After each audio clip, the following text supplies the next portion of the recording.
There we are.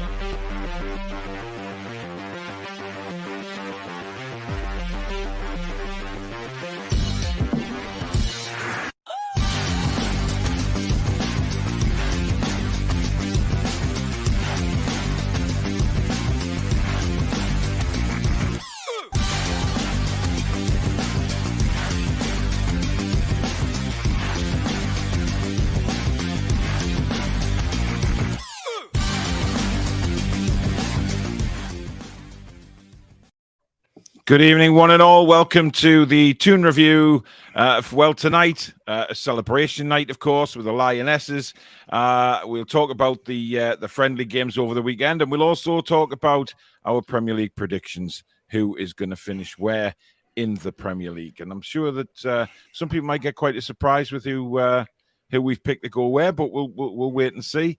But Danielle, we'll start with you, being the lady of the manor. The Lionesses, of course, winning the European Championships. And look, second half, I thought Germany were going to just take over the game. They dominated that second half. But as usual, the Lionesses show the mettle and come through in the end. Yeah, what a monumental day it is for women's football, in women's sport in general. We've witnessed history. And what a fantastic day. It was a tight game, second half. The Germans were obviously out to hurt us. But the Lionesses just held on and battled away, and what a winning goal it was. Fantastic. The Germans, Billy, they were very German. The phrase "dirty German" basically straight away goes into my mind. Little niggly fouls and stuff like that. And it was they got the comeuppance in the end. They did indeed. They were aided and abetted by a very poor referee. Thought she was horrendous. Seemed very German orientated, in my opinion. She was. The number 6 who got young player of the tournament, how she never got sent off. She must have made 15, 16 fouls.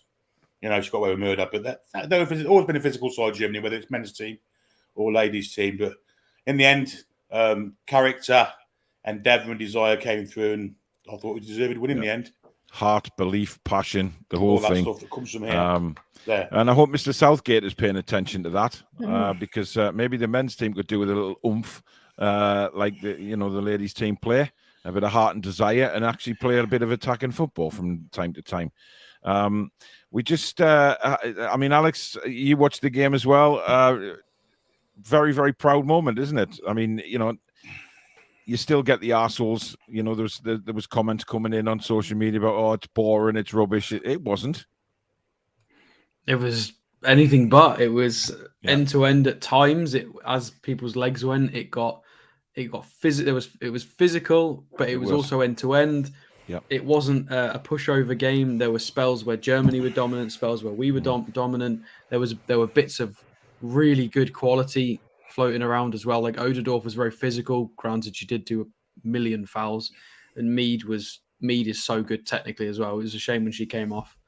And then extra time, a winning goal. Like I don't understand how it's boring. It was brilliant. It was absolutely brilliant. I really enjoyed it, to be honest. I really did. And what a finish by the Toon, by the way. What an absolute sublime finish that was. Well, what a surname, you know what I mean? I know, it couldn't have been any better. She's played Man United, mind. Well, in real time, that chip felt like it took 15 seconds to come down. Mind, it was a fantastic finish. It really was. So well done to the Lionesses. Absolutely fantastic. It's coming home. Billy, I know you don't like Sweet Caroline, but I'm sorry. It is just a glorious song. So played, good. Especially when we win. Da, da, da. Now, they didn't play We Are the Champions, so fire the DJ. Exactly. They could have played We Are the Champions, but unfortunately, that wasn't to be. They played other Queen songs, but not We Are the Champions. Yes. We have our old mate Mike Sacked back here. Bruce still lives rent-free in your head, Paul, it seems. Well, Mr. Mike Sacked, you can go and take your face for his shit, because he doesn't live in my head rent-free. All I was simply doing was doing a video on him commenting on Newcastle again, because the sad little bastard can't let us go. He can't move on. He struggles because Eddie Howe's come in and done such a wonderful, wonderful job. Something that Steve Bruce failed to do, couldn't do. So, yeah, that is why we do a video on it, because he, again, makes himself look remarkably stupid by making comments about Newcastle. Would anyone else like to react to Mr. Mite sacked? Yes, so it was like 2 days ago, wasn't it, that you put that video out? It was, yeah. So who's living in whose head? It seems that you're living in Mite sacked head, for my opinion. Well, that seems Just to saying. be it. Yeah. And we're all living in Steve Bruce's head, aren't we? Let's be honest. Yeah, Keeps going back to it every other week. I was ridiculed at Newcastle. Do you know why he was ridiculed at Newcastle? Because he was absolutely horrendous, abysmal, appalling. Well, yeah, but it was the ridiculing of the fans that he did most of the time, wasn't it? So indeed he did. Yeah. Zishan, thank you very much for your $8.99 super chat. Evening peeps, brilliant performance from the girls. I don't normally watch women's football, but that was something special. Congratulations to everyone. Indeed. Guys, if you do enjoy tonight's show, please remember to hit the like button. It does help us move up the search results on YouTube. And if you're new and you like what you see, please do hit the subscribe button. We are very, very close to 13,000 now. We've had a massive influx of subscribers, so thank you to everybody who has recently joined. And of course, if you want to donate to the channel like Zishan has tonight, just hit that $sign at the bottom of the live comments, and it will take you through that way. So thank you in advance to that. We'll go through a few comments. Chip, it's great to meet you all yesterday. Yes, it was, matey. Finally met Chippers in person. He's just as idiotic as he is he's just the same person. But I do want to say a big thank you to everybody that came up and said hello over the weekend. It was absolutely brilliant to see everybody put a few names to faces. And of course, everyone that saw Toon Stato out and about in Newcastle at the weekend. His girlfriend was finding it very strange that he kept getting poked in the back and said, "Oh, hello, I watch you," and all of this. And it was brilliant. So it was great to see, great to get photos of people and stuff like that. So thank you very much. And of course, Danielle was very will be at the Forest game. Yes, I'm at the Forest game. So if you want to come and say hello to Danielle, she will be there for the Forest game. Up the A1 says, evening, everyone. What a good night, and more to come with the Toon review. It's coming home. Never mind that football is home. Well done, England. Indeed. It was good to see you guys at the weekend as well. Peter, good evening, matey. Your comments were hilarious last night, Paul, not to mention Michael Marsden's chili burger story. Michael has an addiction that I found out over this weekend to chili burgers, and a real terrible addiction, because he had a chili burger before the match on Friday and after the match on Friday, and we were talking about putting toilet roll in the fridge, and it so happened that 2 o'clock in the morning it appeared, and then the next day, of course, I took Phoebe and Ben, and Ben noticed Michael's addiction to the chili burgers. He sort of didn't realize that he had such an addiction. And of course, Michael had one before the game and another one after the game. Wow. So Ben, all the way back to the car, has now started calling Michael Chili Man. So I'm going to try and get Susan to do an animated version of this Chili Man. A new superhero has appeared in Newcastle, of course. So Ben now knows him as the Chili Man and Michael's car as the Chili Wagon. So, yeah, he does have a terrible addiction. But last night's comments were for Archer's Tash, and if he's on the fan forum on Tuesday, you will see what I'm talking about. Absolutely, I saw it last night. Moment. It's something to behold, I tell you. It certainly is, yes. Alan says, good evening, folks. The Lionesses have only gone and won it. Well done. Jackie, good evening. Stefan says, latest rumours, Forest and Newcastle in for Cornet installments. Dan Ashworth, come on. Next year, Fun 88, 6 million run out. Then the new one comes in, maybe 20 million each season, and other medium sponsors. We know Fun 88 are finished. There's a lot of interest in, that's what they are, I guess, rumours. Apart from the Madison one, which, of course, wasn't a rumour. It was an official bid. So I'd just like to say to those people that commented on my video saying, oh, you said you don't deal in rumours. It wasn't a rumour. It was a fact that Newcastle United put a £40 million bid in, and it was rejected. That is why I reported it, because it was fact, which we only deal in on this channel. So again, if you think it was rumours, take your faces for a shit. Stefan again says, like Noon now, 7 million each year. Let's say 5 medium sponsors more. Then Newcastle next summer have a lot more in salary to pay players. It takes time to build up after Ashley, at least 5 to 8 years. Next summer will be amazing. Many new sponsors will arrive, I am sure. Gary says, hello, everyone. What a win for the England women's team. Well done. We have actually won the Euros. Anyway, I predict Newcastle to finish 8th. if we get another striker. Simon says, sign Werner on loan and buy Cornet and Maddison, and I reckon, depending on injuries over the season, we could get 7th. Good evening, Julie. Good evening, all. Welcome. Enjoy the show. Show some love. And also get in, ladies. It's home. Indeed. Great to see you all again yesterday, and lovely to meet Alex before the match. Tilly loved the atmosphere, and especially seeing SM scoring and his celebrations. It was good because Ben's favourite player is suddenly now ASM as well, so he was delighted to see him score. It was really good, and of course it was the usual celebration. Gary says, good evening, Toon Review family, and of course everyone in the chat. Mark, good evening all. What a win for our Lionesses. Supposedly we're going in for a second bid for Maddison. I really think he's worth the 60 mil. Alex, I'll come to you on Maddison. I know we spoke about it over the weekend, and I think Maddison for me would be a fantastic signing. People are saying 60 mil is too much, but then again, you've got a guy who is on the verge of probably becoming an England international again, and he's looking at Newcastle's project, and 60 mil, it's a lot of money, but this is the kind of money we've got to pay to move up. Yeah, I mean, I wouldn't say he's on the verge of England. I think this is one of the reasons why he's interested in a move, because he's not. Because Southgate prefers. I don't know. I think he's in Southgate's. He's in his eye. He's in his head. I completely disagree. I think Foden and Mount have got it locked down. I think Southgate doesn't like Maddison. Well, he does, but just not as much. He seems to prefer Mount and Foden all day of the week in those kind of areas that Maddison could play. So I think Maddison wants to move for precisely that reason, to try and be with a team, because obviously Leicester were trying to stay in Champions League spots, and they've had a little bit of a backward slide. So it's risky. If he stays with Leicester, do they get their house in order and continue pushing back up in European places again? Or do they have a few years of mid-table? It's tricky. What happens with Leicester? Vardy's going to retire at some point. So he's got 2 years left on his deal, and he might think, right, if I go to this project as Newcastle grow, I might get back in the England team. I might be the main man. I could be like a central attacking figure for the club. And then the reports are that he's interested, and his representatives are interested in the deal. And Brendan Rodgers is not interested in the deal. It seems to be all a bit. Everybody wants different things.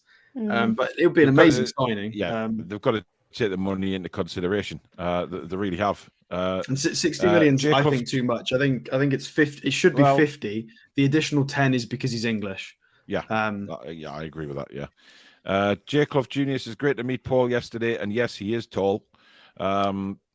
White Bean says, big congratulations to you, Billy, for the commentary on both games. You did a fantastic job, top man. Yeah, well done, Billy. Absolutely fantastic, especially with the problems on Friday.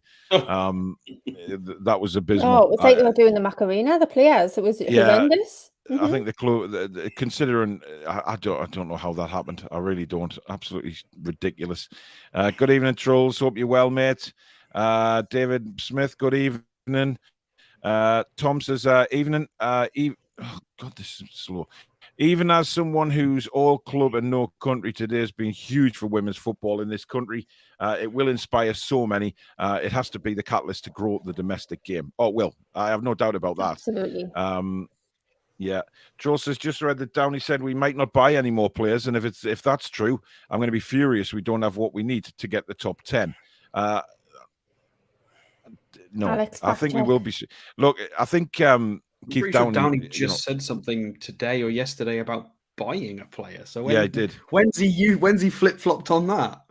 I don't know. Zishan, thank you for another £4.49. Paul, I've seen that you loaned out Alex to another channel. Just make sure he doesn't ask for a transfer now. Also, Paqueta over Maddison all day long. I just want to speak about Paqueta because this is starting to really boil me piss a little bit. Everybody's saying, "Oh, don't go for Maddison, go for Paqueta." Has anybody ever thought that it might just be a case that Paqueta does not want to move? He does not want to come. We may have inquired about Paqueta, and he said no.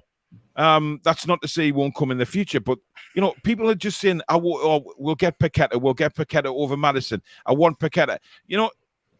Come on, guys. This is a Newcastle United club now that was struggling to get loan deals in last summer, yet we're now targeting players like James Maddison. And you can come at us and say, oh, he's a cheat, he dives. But if he does it for your club, and he wins free kicks and penalties for Newcastle United. Are you going to sit there and complain? Are you bollocks?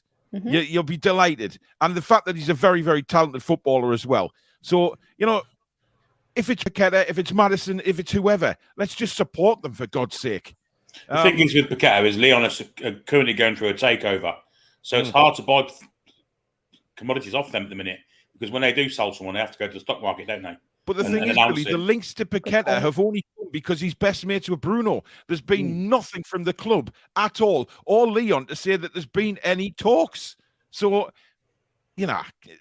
it is what it is. Keith Dice, thanks for another $10 super chat, mate. He says, is there any justified worry that it seems Howe wants to have Lascelles starting?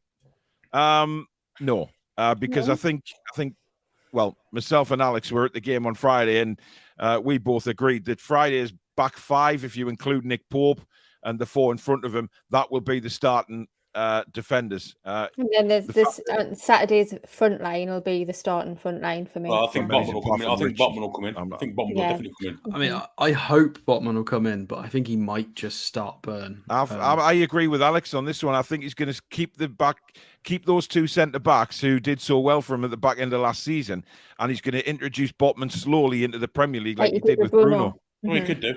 Yeah. So listen, this is what he's paid the big bucks for, Eddie Howe. He's got to make a decision on this, and we'll talk about it later on in the week.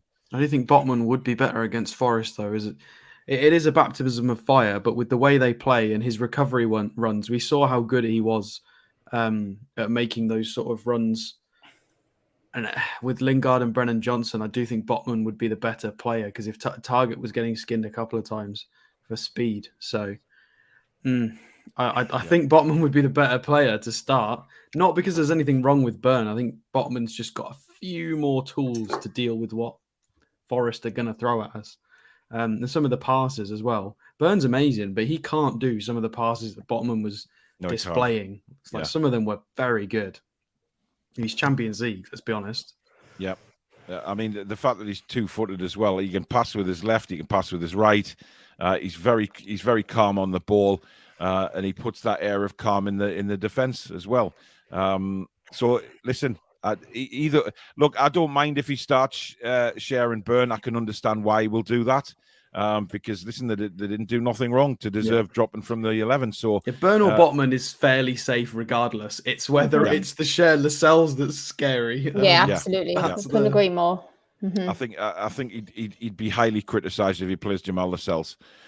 Seattle Geordie, thanks for your $10 super chat. Reminds me of a Likely Lads episode. Terry is in Germany, 1966. After the win, he's singing on top of the sideboard in front of the Germans. We beat you once, we beat you twice, we beat you once again. Yes, indeed. Trev says, hi all at Toon Review. It was good to meet you on Saturday, Paul. Hope you enjoyed your fudge. Yeah, Trev gave me a fudge. Listen, Ben had the fudge, but it was a very nice gesture. I didn't stick it up anywhere that it wasn't supposed to go, put it that way. Alan says Billy's been superb the last two watch-alongs. Indeed, he has, Alan, and he will be in the watch-along seat again on Saturday for the home game against Forest. As you know, I do the away games. Billy does the home games. Let's have a look. Good evening, Gareth. I hope you're well. Clarky says, big well done to the women's team. Stu says, evening, Jules. He's going through the whole mod squad. Blimey, it's going to be the end of the show before I get to the hellos done. Dan says, evening all. We can't say this wasn't a positive weekend. It was very positive. I mean, Danielle Friday night was, what our classes, I think most of the starting players on that pitch on Friday were sort of the squad players, apart from obviously, as we've discussed, the defenders. It wasn't a great game of football, I have to say, but again, we won through a Chris Wood penalty. I mean, that's all he can do. Indeed. And even then, I was worried when he picked the ball up. I've got to say, I just thought, oh no, please don't miss this. And then I think he had a bit of a spring in his step after he scored, but then, I think that's all we're going to get from him this season. I think that's all we're going to hope for. But in general, I thought Friday was good. Saturday was good. I think it showed that we've got two good sides. And I didn't think that would see an overlap in terms of players. I thought that was Eddie's plan, that he was going to split the squad in half and do kind of 2 separate teams. Worked out well. I thought it was a really positive weekend. I thought, by the way, Billy did an absolute cracking job. At one point, he almost got the guitar out. I was buzzing. I was ready to go with the music. It was very close. Didn't come to it, but yeah, he did a fantastic job, Billy, mate. Well done. Yeah, definitely. It was all over the internet going on about the stuttering and all that, and I thought, oh my God, kept rewinding, and then I kept going forward, and then I kept repeating. Yeah. I was like, but when it was stuttering, Chris Wood actually managed to control it a couple of times, which was quite interesting. Well, the thing is, I mean, Alex, me and you, we sat together for both games, and we watched Chris Wood very, very closely, and his movement is just not. It's just not there, is it, compared to any other striker?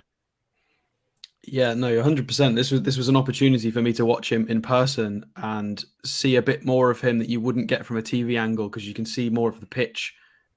And he was very late to start runs. There was a couple of times, actually. I think it was Murphy was the runner. There were 2 times where Murphy was charging down what was going to be a 50-50 on the right wing. And before Chris Wood committed to a forward run to get into the box, he was meandering, waiting to see if Murphy would come out with the ball. And this happened twice. And Murphy did get the ball both times. And Wood was so late to arrive. And it wasn't a planned, clever arriving late into the box. It was just because he was so behind at timing his run. He just wasn't on the same wavelength as any of his teammates, whether it was to come short, to go long. He couldn't spin his man and run. He couldn't hold it up. He couldn't flick it on. I think he flicked it on a couple of times, but to be fair, he did a little bit more in terms of ground duels and more than he was doing in the season, actually. So it was a marginal improvement, but it was still poor overall.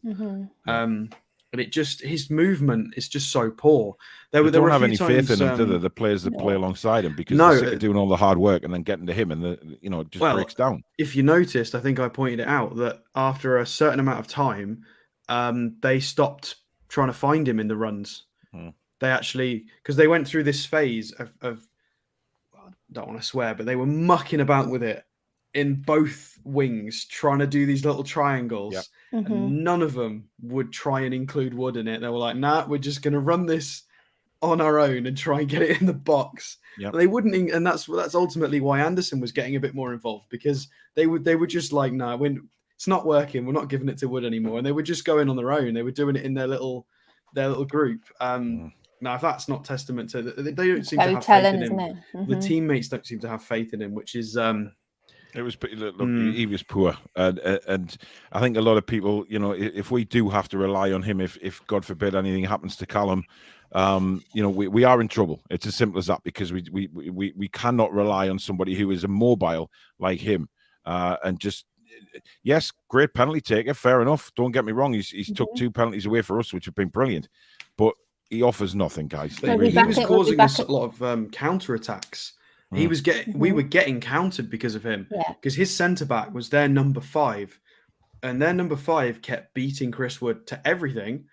And then the number 5 would sprint off into attack, and we were a man down, and they'd got an additional man. It was chaos, and he couldn't. That number 5 had Chris Wood in his pocket the whole game. The second touch is always a tackle, and we can't rely on that. Adrian says, Paul, I believe you said outside the ground for the Atalanta game, if Wood scored, you would tattoo his face on your ass. I didn't. I said if he scored a hat-trick, I would. But unfortunately for everybody, he didn't. So it was, it was never going to happen. Good evening, Doug. If you haven't, go and have a look at Doug's channel. Really good. He's a Liverpool fan, but there's a lot of football stuff on there. So go and give him a sub. And congratulations on your wedding, my friend, a couple of weeks ago. I thought you were going to say Community Shield win. No. To be fair, I did as well. Hey, I didn't realise they were playing in a friendly again tonight at Anfield against Strasbourg, and they were 3-0 down after something like 20 minutes. But they were playing a lot of the kids. Is that the Sasha Kalajic team? That's the Austrian Peter Crouch guy, isn't it? Plays for them. I think so, yeah. But listen, they looked really good, Strasbourg, but they're against a lot of the kids. I mean, Canate was playing, Milner was playing, Carvalho, but really they had nothing. Matt says, good evening from an early morning here. Obviously out there in down under somewhere. Barbara, good evening. Sounds like a fab show coming up. Yeah, good to meet Barbara at the weekend as well. Yeah, so on Adam's video. She was on there as well. Well played, ladies. Finally come home, says Staffy. Alan says there's something about beating the Germans in extra time at Wembley Stadium in a final. It's almost contagious. It's beautiful. It's a beautiful. Good evening, Jim. Hi, Eileen. I was getting my Strasbourgs and my Stuttgarts mixed up. Same thing. All right, okay. By the end of the game, the Germans looked like the cranky crowds. They weren't happy. Hi, Paul. Before the season starts, could you do a starting 11 show? Yeah, we always preview the show, preview the match, I should say. Probably Thursday night will be the preview for the Forest game, because TTR Friday will be back on Friday night, just to have a bit of a laugh on there, because people haven't had a rant for a while and a joke around. So, yeah, it'll be Thursday night, probably that. Chris Murray says, I vote the England Lioness manager for the men's England job. It's not a bad shout. Absolutely.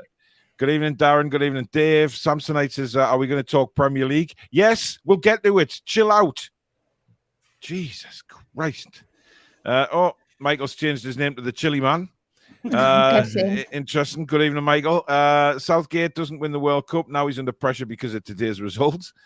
Probably he is, yeah. The technical standards are very high and the girls got stuck in, really enjoyed the game. Yeah, really good, actually. Big ups the women for turning the silver medal to gold. So finally on the friendlies, Billy. Obviously, you did the watch along of both of them. I mean, what did you think? Are you confident going into Saturday's game? I am, yeah. I'm very confident. The two bright sparks for me, apart from the back four and the goalkeeper on Friday, were Ellie Anderson and Sean Longstaff. I thought they were both outstanding. And on Saturday, I thought Botman was great. I thought St. Maximan was great. I thought Joe Linton was great. I thought quite a lot of greats. The problem we've got is on the right-hand side. I think both worst players came from that, Richie and Murphy in 2 games, but we still need someone on the right-hand side without any sort of a doubt. Great. But very, very promising. I was actually impressed with Miggy on Friday night. Miggy was great, I have to say, I thought he played well. Not everyone shared the same opinion, I have to say, but you know what? It's about opinions, and I was pretty happy with him. I really James was. Murphy. No, well, not. No. And Miggy was in a different role as well. We've got to remember. He was. And still did pretty well with the pressing. Saint did really well on Saturday. I was buzzing for him that he got that goal. It was a good Just goal. what he needed. What a pass by Joe Linton, by the way. Outside the boot, over the top, brilliant stuff. Bet you were buzzing, Alex, were you? I mean, Paul knows what's coming. I've got to say it. We had a family who were obviously not season ticket holders. They were over my left shoulder, and they had a bit of a Scouse twang to a bit of the accent. They were like, every time Maxi got the ball, they were like, he's greedy, he's been greedy. I couldn't bear it. And then when he scored, I shouted, get in, greedy, get in there. And then he did his backflip and he got his goal. Let's just say, Danielle, Alex had his moment. He was able to have his moment. And the best part of it was, he wasn't greedy. He was sensibly. He was patting back. And he created the first as well. He released Richie. So if he wasn't there in the first, he contributed to both the goals or got the second. Exactamundo. Good evening to Mrs. Toon Review. We're getting 7th. Interesting. Christopher says, what a through ball for England's first goal. It was Steven Gerrard-esque. John Joe Shelvey-esque. Oh, John Joe Shelvey-esque. Interesting. Anthony says it's Newcastle United that are living in Steve Bruce's head rent-free. Indeed. It's because he's too busy losing to Accrington Stanley. He's got to be relevant, hasn't he? Who are they? Exactly. Who are they? Right. Let's move on to the main topic of tonight's show, which is, of course, the Premier League predictions for 2022-23. I'm sorry if I haven't read a lot of your comments out, but we need to move on to this. But thank you to everybody that keeps commenting. But I want to see everybody's predictions, because this is going to be very interesting, I'm sure, to see who's got where. just to let you know that Alex has unfortunately not done his homework because he's obviously been in Newcastle over the weekend and done a lot of travelling. So, but he is going I didn't know we were doing this until 2 minutes before the show started. Well, it was on the WhatsApp discussion for quite some time, and the show's been booked on for quite some time. And I did tell you on Friday night, but you know, we'll not go into it, Alex. You were very excited to be in Newcastle. I was. So there you go. Wes says, evening all, nice to meet you on Saturday. Mine, Paul, I thought I was tall until I met you. Yeah, for some reason, people don't think I'm very tall, think I'm quite a small guy. I don't know why, but there you go. People are sort of coming up. You made everybody think I'm a dwarf, and everybody who met me went, "Oh, you're not that small, actually. You're a normal size." I'm like, "Yeah, well, yeah. I know. I'm not a dwarf." Normal size. That was quite funny, though, really, because everyone's saying, "Oh, he's not small. He's not small," and it started get on his nerves. Kept saying to me what a bar steward I was for actually suggesting it. Right, we will start off with the Premier League, and then, of course, we'll predict our Carabao and FA Cup winners. We will start off in 20th position. And Billy Boy, who have you got to finish bottom of the Premier League this season? I'm sorry, Scott Parker. It's the Cherries, Bournemouth. I've got for the bottom. Okay. Last this season. They don't seem to have invested much. They haven't got the resources to improve the squad, really. And I just think they're going to come up straight back down again. Scott Parker doesn't inspire me as a manager. I think Bournemouth dead bottom. Okay, that's a fair shout. I think a lot of people will be going for them. Paul Gallant says, Paul, you are just bigger than me. I'm 6'1". Well, I'm a lot bigger than you, Paul, because I'm 6'5". So 4 inches is a lot. I'm not even going to go anything else. I'm just stating that. I like Coffee is going for Bournemouth to finish bottom. Kieran says Bournemouth. Alan, Bournemouth. Mason says Man United. As much as I'd like to see that happening, I don't think it will, unfortunately. I think you'll see a shock with Man United. I don't think they'll get relegated. No, I don't think they'll get. I think that. Yeah, I do. Danielle, who do you think's going to finish 20th and bottom? Well, Nathan stole me thunder. I put Manchester United. I'm joking. Oh, I was honestly thinking. I didn't know whether you were being serious or not. No, I've gone for Everton. Everton? Yeah. Wow. Do you know what? Right. I think they played terrible last season. I think they were very lucky to get away with it. And I think if they'd got what was coming to them in the first place in terms of that FFP situation, I think Burnley would have stayed up. However, I think they've got no togetherness as a unit. I think Frank Lampard has no idea what he's doing or what he's got himself into. I think the whole club's rancid anyway. Bunch of skip rats. So I look forward to seeing them relegated. Oh, dear me. Have Alex, some of that, Scouse Mac and Jesus. Indeed. Take that. Alex, 20th position? I've got Bournemouth, to be fair. I agree. I think Fulham have signed well to a level. I think Forest have signed okay. And I don't think anybody else is going to... I think there are candidates who are existing Premier League teams that might slip through the trapdoor, but they won't finish 20. And I think 20th has got to be Bournemouth. I just don't think they've got enough. I don't think they've got enough. They've got Lloyd Kelly and, they've got a few reasonably good players, but is there enough to step up for a 38-game season in the top tier? I don't think there is. Solanke's obviously been very good, but we'll see what happens at the rest of the window, but I can't see it. It's got to be 20th for Bournemouth. Interesting. I've gone for Fulham. I just think Fulham are one of these teams for me that, I don't think they've invested that well. And people will say, oh, Mitrovic is still there, but he hasn't proven in the Premier League. I may get this completely wrong. I just think that Fulham, for me, they've lost Carvalho, of course, to Liverpool, who was a big part of their player last season. And I just think they haven't quite inspired me with the signings. So I'm going for Fulham. Have you seen the signings, though? Yeah. Kevin and Babu at right back. They got Pereira. They got Paulinho from the DM from... They've got some big signings. I just think other teams are going to have better seasons, mate. If I'm honest, but I may be wrong. I probably will be. It's just to a be prediction. Honest. It is just a prediction. Right, 19th, Danielle. I've gone for Bournemouth 19. Okay. I just think they haven't got enough. They haven't made any kind of near enough what they need this window, unless they do something in the last month. Have they got the money? I don't think they have. I don't think they'll bring anything. I think they'll struggle. Yep. Fair comment. Billy? 19th, second season syndrome for me for Brentford. I think they're going to go drop this year. And it's purely down to that second season syndrome. I thought they were quite fortunate last year that so many teams were bad. Interesting. And I just think people will suss out Tony this year. Not so much with the goals, but with controlling how he plays. No Ericsson there. I think they're going to struggle. He is going to be a big miss for Brentford. I generally believe that. Steve Bruce thinks Newcastle will finish 19th. Funny enough. A lot of people going with Bournemouth and Fulham, whoever's got like different way arounds. Rachel's gone 19th Everton. I've gone for Bournemouth to finish 19th.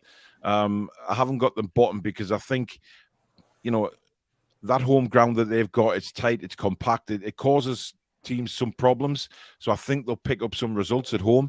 Not many, but I do think they will pick a few up, and that's why I haven't gone for them bottom. I just think they'll pick up some points somewhere along the way, especially I think at the start of the season. They'll pick up a few results which maybe put them up the league, and then as the season goes on, you'll see them probably plummet. Time will tell. Alex, 19th for you? I have gone for Fulham, actually. So I don't think they'll finish rock bottom. I think they'll be a bit better, but I still don't. Yeah, I agree that it's not enough. Yeah. I think they'll probably be one of those teams that's floating in around the relegation scrap until quite late on, and then it will be confirmed close to the end of the season, in 19th. So, yeah, Fulham. Okay. Now, the final position for relegation this season. I'll go first this time, and I've gone for Everton. I do genuinely believe that Everton will get relegated this season.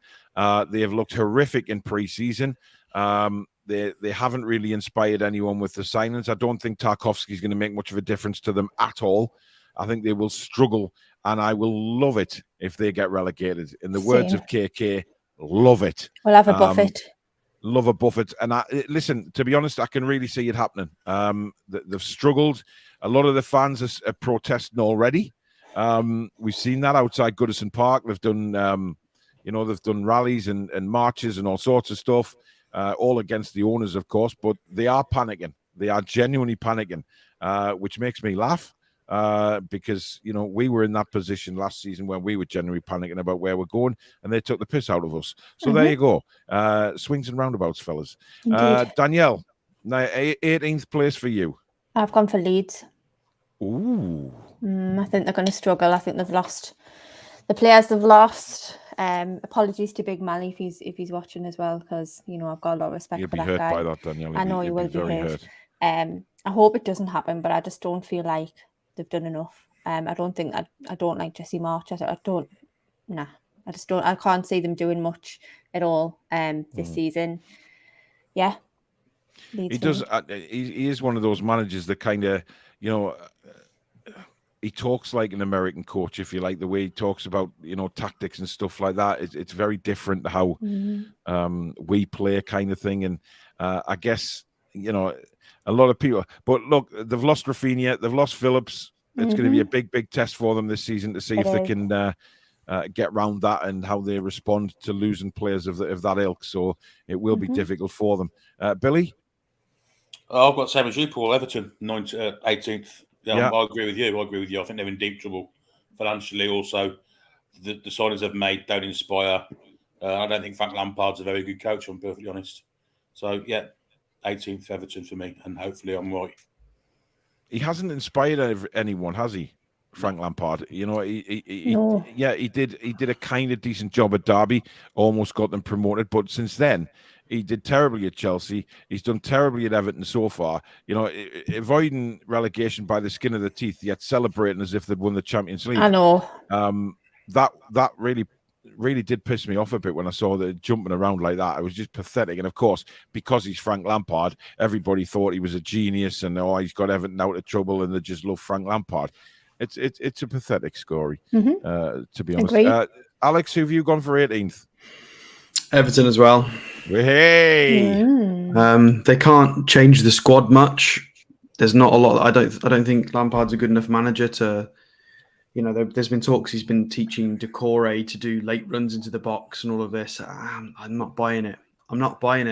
They've lost Richarlison's output. He was going to score the goals. They've reinvested it in Dwight McNeil, who I think is a very underrated player, and he gets attacked for his lack of goal contributions. I mean, we have the same kinds of players in our team. We love Miggy. He's not scored enough. We still love him. Dwight McNeil's the same. He's a very technical. He's okay. I think he could score in the right. Depends if he's in the right team, playing the right way. But it's not going to replace Richarlison's output.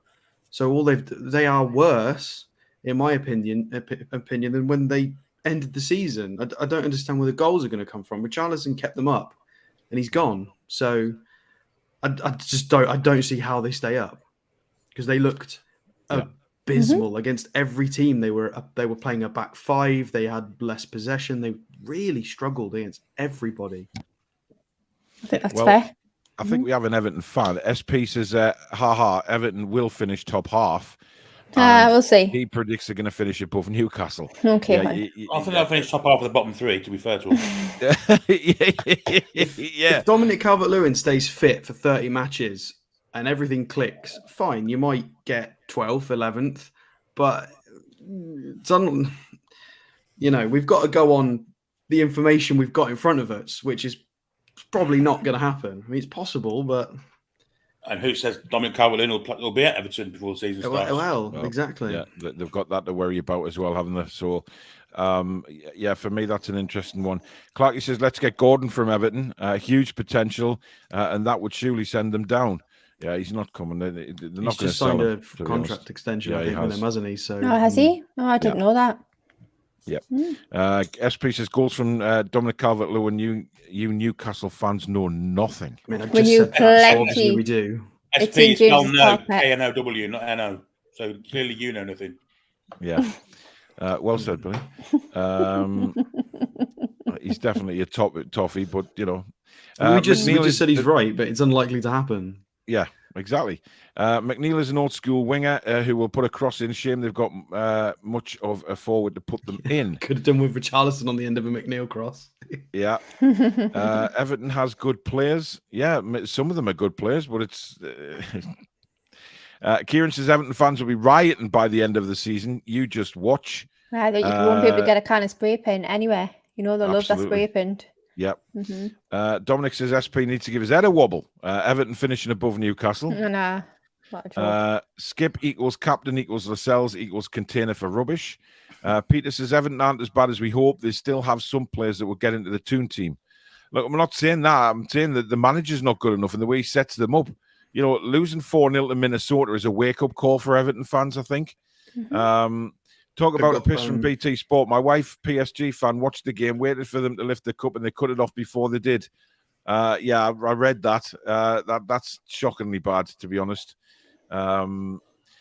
Unlucky Germany women's team. You must be bad to lose against us. Oh no, we were really wow. Good. No, well, I seen a comment from him earlier on, to be honest, saying that women's football is terrible. So, game 2. There you go. Watch your space. Yeah, Beth Mead's insanely good. There's a lot of good English ladies. In fact, the ladies' game has grown and grown and grown, and it's monumental bellends like him making comments about the women's game. Who I think he's very scared of women. He sounds like this type of guy who is frightened of women. The women are, he sees them as somewhat of a threat. But he can't accept that they can play football just as much as the men. So. Shocking. SP says, what, block me because I'm an Everton fan? No, you're not getting blocked, mate. Somebody commented earlier on saying they should block him because he's an Everton fan, but no. The thing is with some of these comments is you've got to wait for people to have responses, because a lot of people will say one random thing and then they go absolutely crazy in the comments. You've got to wait to see, because we might be quite fair and logical with the response. You've got to give it a chance. People just go for the throat straight away. Yeah, and indeed, keep it as banter. That is, Exactly. Simon, good evening, mate. See you next Sunday. Well, I hope it's not it, mate, because we're playing on Saturday. So don't make the mistake of turning up at St James Park on Sunday, bud. But I will see you on Saturday if you're going to be there. Right. Can we get this guy blocked because he's an arsehole, please? Wow. Do you know something? It's people like you that means that young women and young girls don't want to play football, that don't want to express an opinion on social media because idiots like you get off the chat. Yep. Everton go down once they get their points deduction, says Chris. Johnny says 4 inches is a lot. Thank you, Paul. Tell me missus, please. I knew that was coming, to be honest. Rocket League Gamer says Forest are going to stay up. Yeah, I believe Forest will stay up as well. So if we look at where we're up to, 17th position. Alex, who have you gone for 17th, just avoiding relegation? I was really, being as I've done this last minute, I was toying between Brentford or Forest, and I think Brentford's going to be in 17th. I agree with Billy. I've just not got them quite as far down. I think they are going to struggle a lot. They're not going to have Eriksen's games that he provided for them. People are going to they're going to be better prepared for Ivan Toney and the way they play. And is it Mbeumo? I can't remember his name. Mbeumo? That guy. He's pretty tidy as well. I like a few of their players, and the midfielder, I've forgotten his name as well. Oh dear, sorry, Brentford fans. The tackling monster. They've got some good weapons in their team, but I don't think it's going to be enough to pick up as many points as they did last year. Plus losing Eriksen, so I think they'll just about scrape and stay up and be 17th. But it'll be a really tough old slog season for them. I think the World Cup will help them, give them a bit of a break. I think that's going to help a lot of clubs, to be honest. When the World Cup starts, I've gone for Brentford as well. I think they'll slightly narrowly avoid relegation. I do think they've got a very good manager there. I really like him, and I like his style of play. But they do face a huge challenge, of course. Losing Eriksen is a massive, massive blow, given the boost he gave them when he came back. I just think they'll struggle, but not enough to go down, because I think Everton will take that last position. Billy? I've got Fulham, just avoiding the drop. Okay. I think the signings they've made have been pretty tidy, like Alex says, and Babu, who really shouldn't have left us. He's gone to be a very good right back for Wolfsburg. Plus, I think Mitrovic might get a few goals this season as well. It's his make or break season for me this year, and I think he'll probably come through with 10 or 12 goals. Yeah. I think that'll be enough to keep him up. Safe bet for 10 goals plus for Mitrovic, isn't it? With Pereira's service as well. Yeah. Well, I mean, look, we'll see how Mitrovic does, because a lot of people have been commenting so many times about the fact, he hasn't done it in the Premier League. We'll have to wait and see. That's you got to remember his peak age right now, though. Yeah, he's coming into his peak as a striker, as a player, yeah. as an athlete, and he's just had that mental season in the Championship with 50. I think he'll do all right, mate. I really do. We'll see. But I still think we'll finish bottom. Right, 16th. Oh, no, sorry, Danielle, go on. Who's your 17th team? I've gone for Forest. Ooh, Forest and narrowly avoid. The busiest team so far in the summer window, I think it's fair to say. They certainly have, yeah. But I think it's going to take a while for them to kind of gel and find their feet together as a unit. And I think that might cost them. I just don't think, good on them for doing what they've done in the window. Of course, they're showing ambition and trying to make a statement to say, look, we're going to make a go for it in this Premier League. But I can't say it. Yep. And then Lingard will fall out of love with the project and be away. Yeah, he'll be away next summer. Yeah, project. I didn't sign for a project. Yeah. FP says you Newcastle fans are funny. Everton will finish above you. Saying Everton will finish 18th. Newcastle must be 19th. Okay. Without being condescending, SP, can you actually explain why you think Newcastle are going to finish under you for a start, and why you think Everton are going to finish so high? What is giving you that confidence? Because from the outside, it doesn't look like it. Your fans are in constant uproar. Let us know, because and try and type it in proper English. Yeah. I mean, we just beat Atalanta and Bilbao. If we finish 19th, there's been something's gone drastically wrong. Yeah. Whereas they lost to Minnesota or whoever it was. Exactly.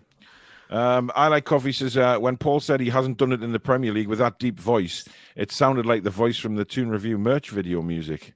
So let's get down to business. This mic does sound better, like it does come across better on the podcast as well. SP says, what players have Newcastle signed? Your main striker is Wood. Well, no, it's not. It's Callum Wilson, you bellend. Honestly, if you're going to put comments like that, make sure you get your facts right for a start, because your facts are as far up your arse as your beliefs that Everton are going to finish above Newcastle. It's ridiculous. We've got goals everywhere in our team. That's what you need to be worried about. Absolutely. 17 different scorers last season. Most in the Premier League. You have two men in your team who turn up for training in women's clothes. I mean, come on. I'm all for, And a goalkeeper with the teeniest arms. There isn't anything wrong with it, Alex, but I'm saying somebody put a nice picture of football boots with a high heel on Twitter earlier on today and said these are Calvert-Lewin's new boots, which I found quite funny. Obviously, you didn't, Alex, but that's fair enough. Yeah, of course, you wouldn't. You don't think anything's funny, God forbid. His modelling career is an interesting one. I'll give you that. Yeah. Dave says, SP, take your head for a shit, mate. Yeah, you're just sourpuss. There is something wrong with it, lads. Let's not get it twisted. I don't know what he's talking about. We have a new member in the house, Gary Scott. I think that's a renewal. Welcome back, Gary Wishart. Thank you very much for your continued support. Mason says, SP, we've just signed a Champions League defender. Who have you signed? An effing Championship defender, man. Johnson's not going to lie and say I'm a huge fan of the women's game, but had to check in today and support the team. Times are changing for the better, and anyone who pushes back are just misogynistic. See you next Tuesdays. Yes, I agree. Absolutely. Samsonite Dave says, stop reading all the troll posts. No, some of them we will read out because, as Danielle stated before the show, we want to have our say. Some of them aren't troll posts. Just because they disagree with us, doesn't mean they're trolls. Some people can't obviously have a proper conversation, but some people can. It just because they're saying something we don't agree with, it doesn't mean that they're trolling.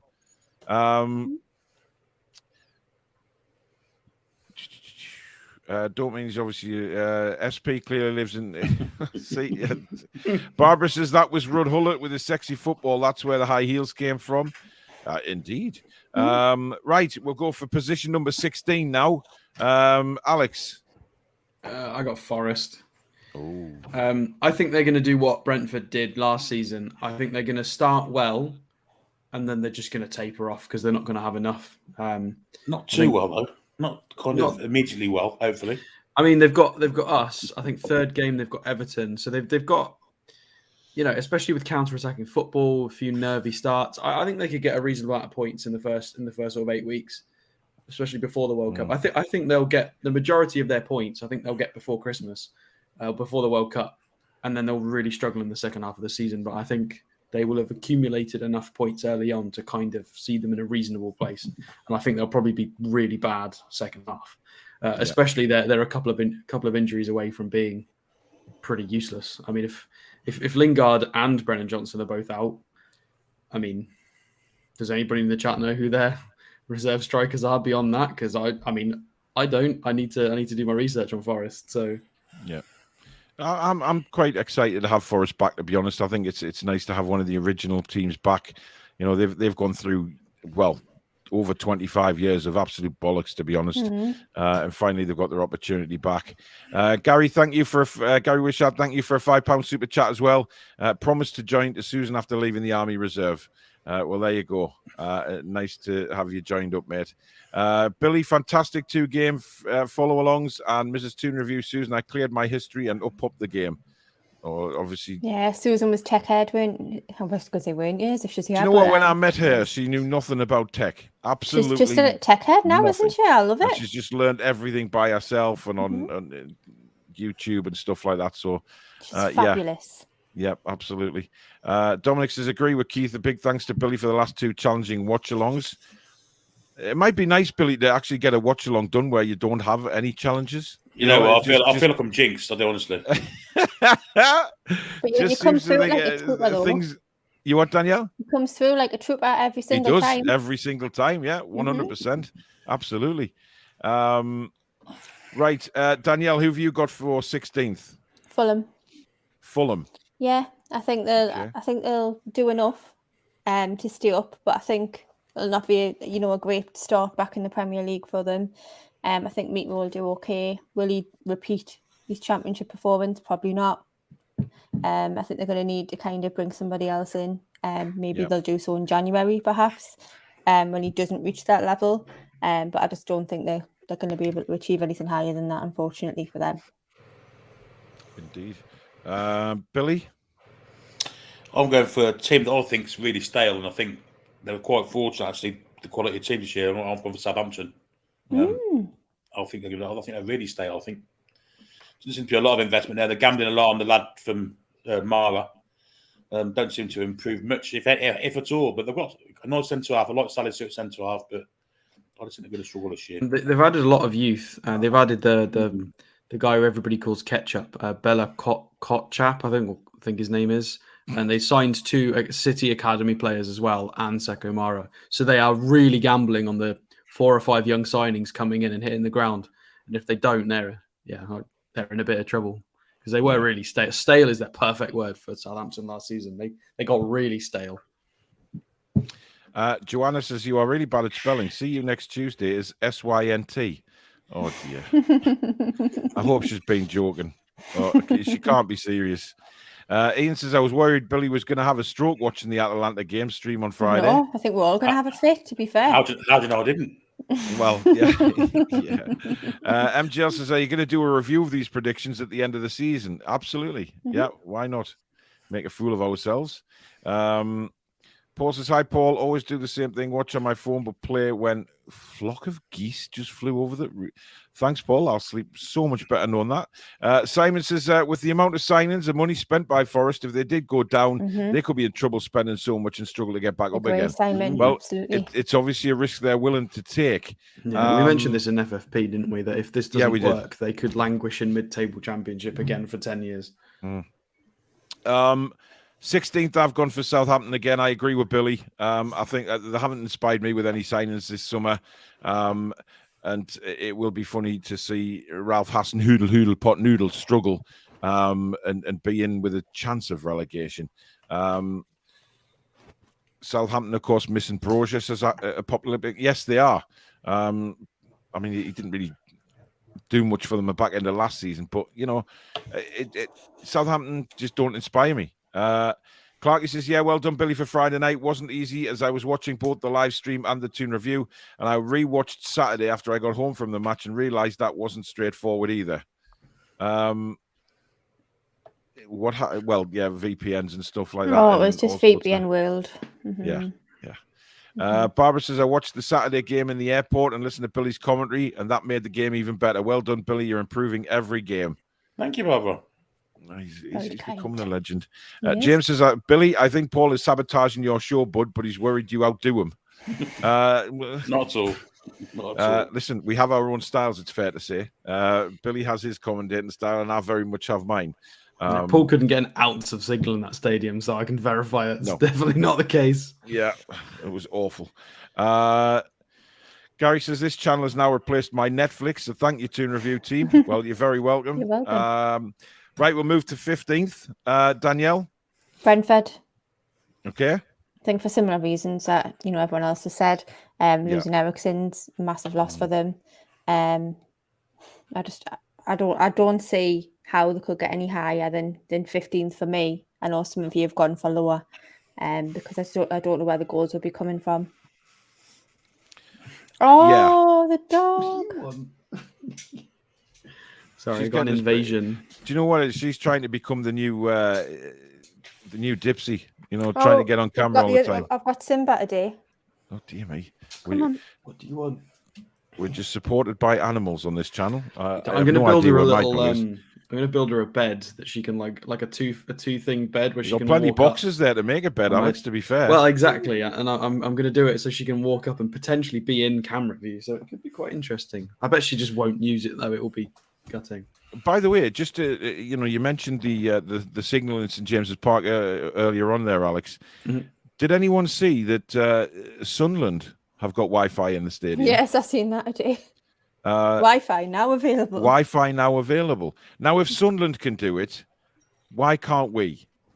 Well, because they've just Googled things that St James's doesn't have yet, and then they've jumped on the first thing. Fair enough, but there's no reason why a club our size should not be able to have Wi-Fi in that ground. It is ridiculous. It probably has been on a piece of paper in a boardroom meeting at some point recently. I can't even get phone signal standing next to the ground outside. It is ridiculous.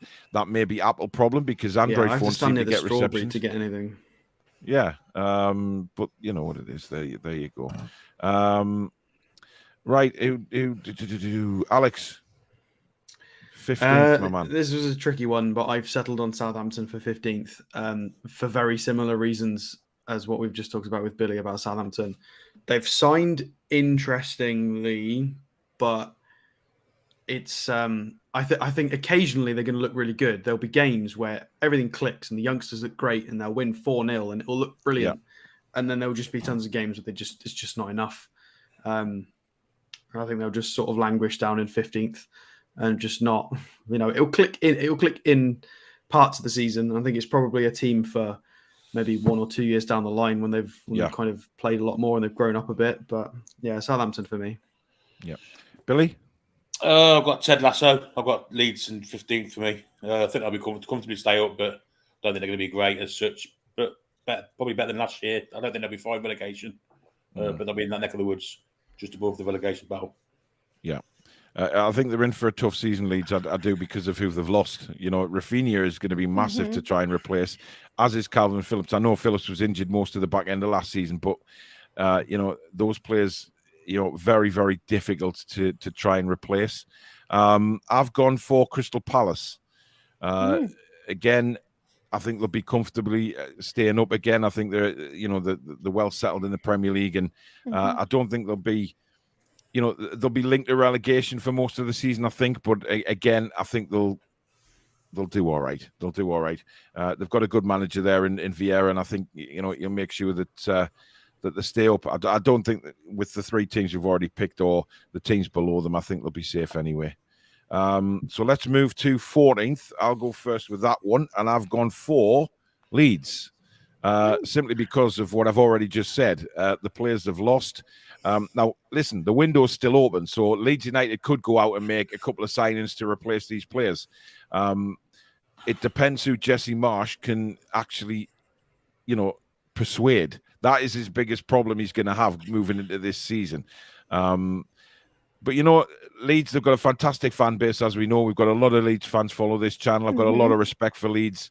I think it's great to have Leeds in the Premier League because, it's good to have another big club towards the northeast. I know they're in Yorkshire, but 2 northern sides to just have a go at the southern bias, really, that's been in the Premier League for a long time now. So I do hope Leeds do well. I've predicted they finish 14th, but I hope they get top 10, to be honest. But as long as they're not challenging us for anything. Danielle? I've gone for Palace. Okay.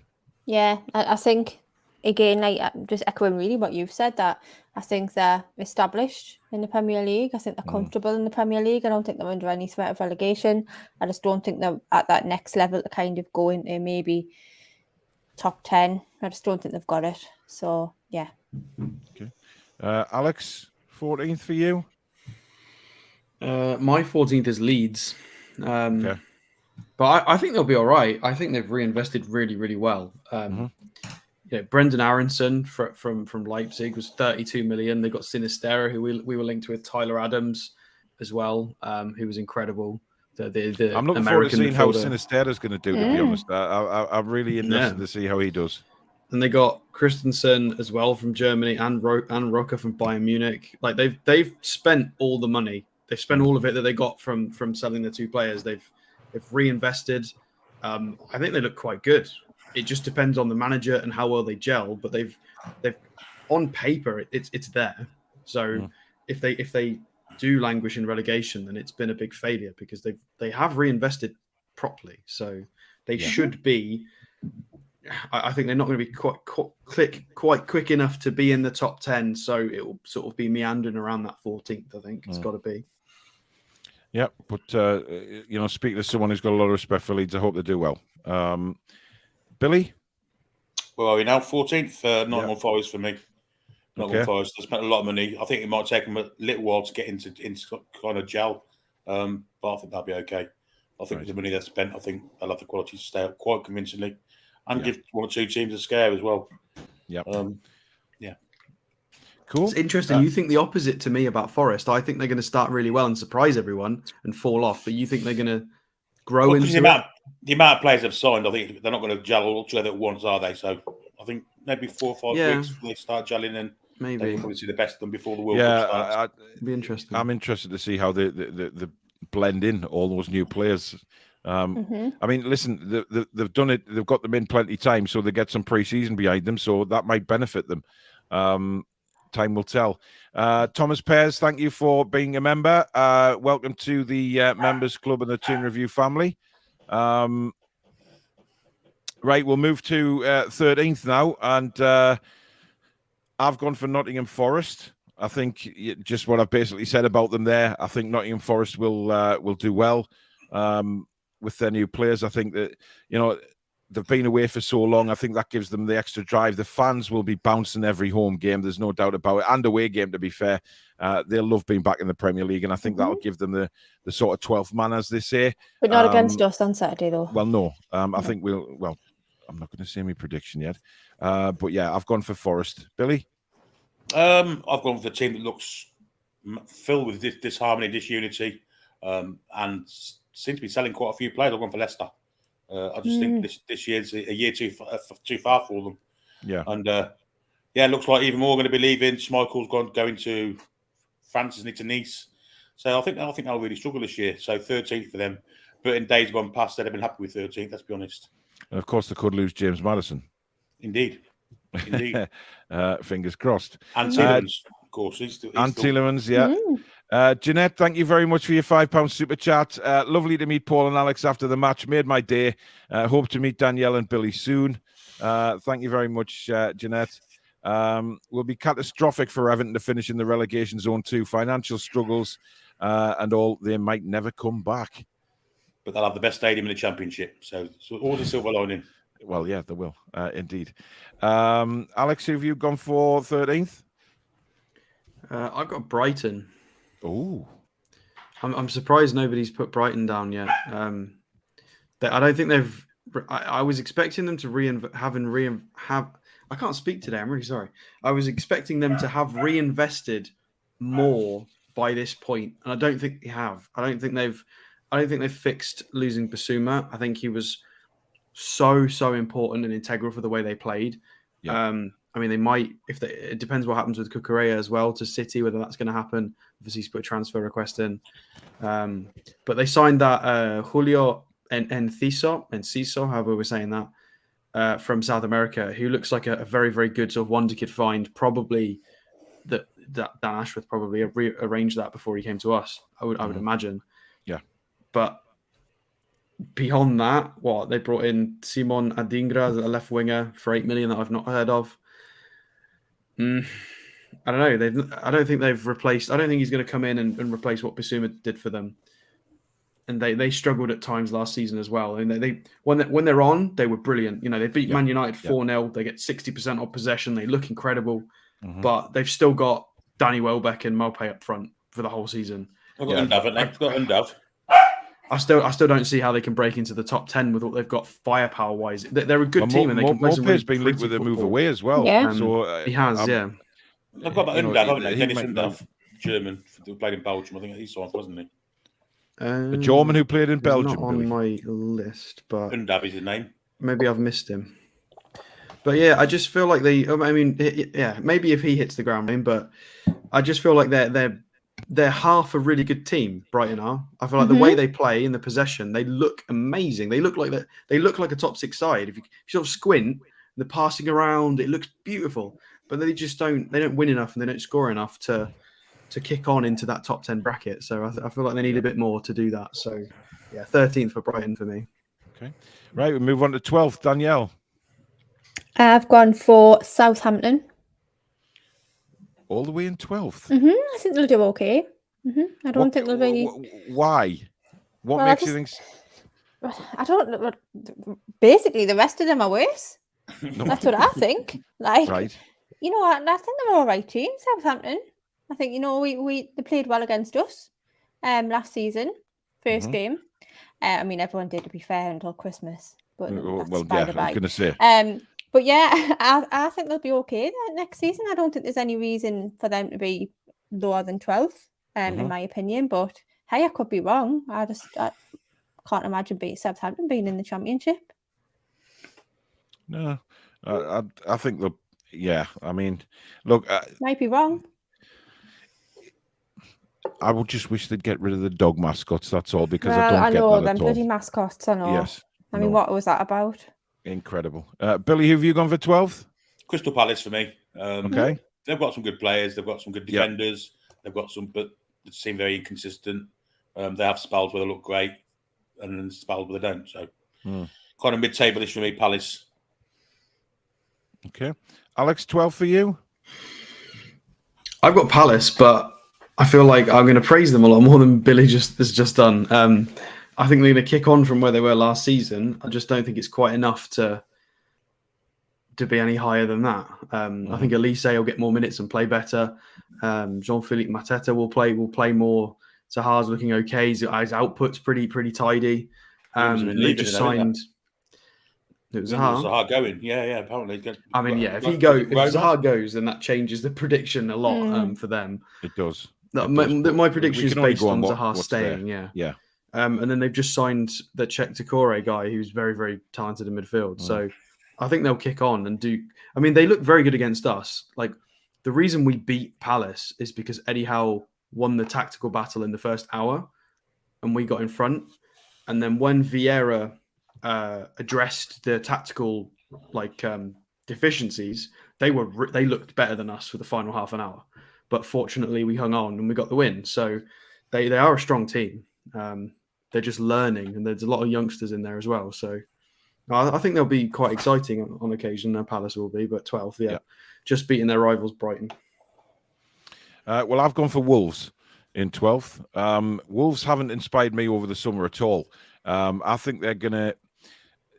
I don't think they'll struggle, but I think they will just be it'll be a meh season for them.